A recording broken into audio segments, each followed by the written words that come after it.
they will leave. I'm the one who's crawling in the bed with my client when she's having a nightmare or when she's depressed because her family isn't close enough to help her, or, I'm the one that's cleaning up vomit and you name it, and that's important, and I think that needs to be acknowledged, and we're not a dime a dozen, and we can't be replaced like that, we need to be valued and respected for what we do, and that would make things a lot better. What do we really need to do our jobs better?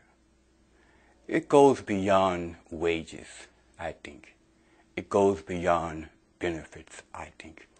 I think the acknowledgement that the work that we do is absolutely necessary.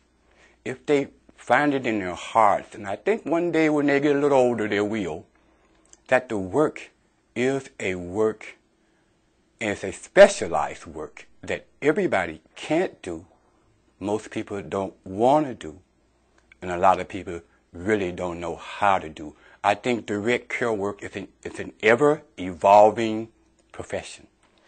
Good healthcare workers come to the job trying to figure out what's best, how to spoil a patient.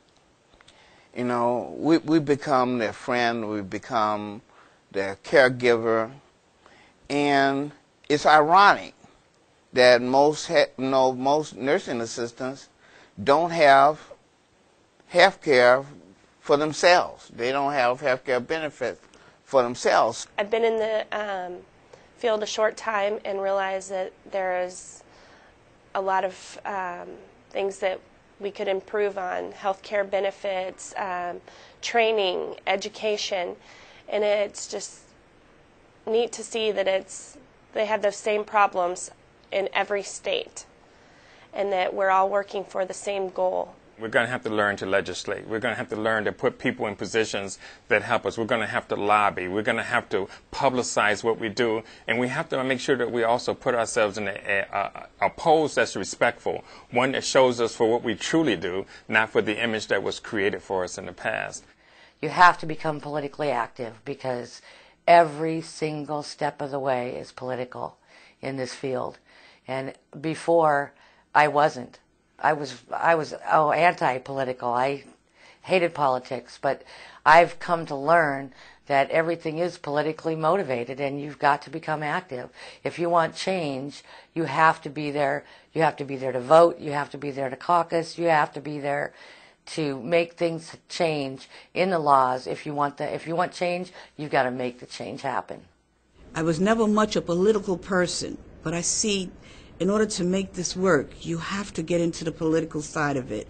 You got to lobby for it. You have to call your congressman. You have to call even your local people, and it's exciting. And now when I speak with them, I can have a better idea of what I want to say, what's needed, how can they help us. It's interesting. I loved it. I loved it. It takes the direct care workers believing in themselves first and believing in their leadership skills, and the fact that it takes an incredibly special person to do this job. And if you can nurture that with a direct care worker, then it's so easy for them to go and talk to somebody else. If somebody you meet in the grocery store, what do you do for work? Instead of saying, I'm just an aide, it's, hey, I'm a direct care worker. I work in a nursing home, or I do home care.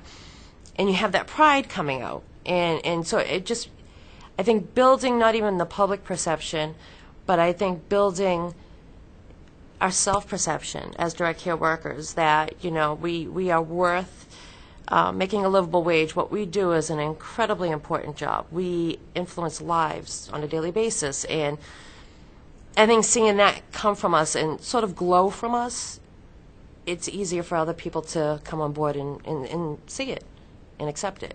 Together we can make change. I mean, with the different state organizations, associations, and the unions, and everyone together, I think if we all pull together, we would be unstoppable.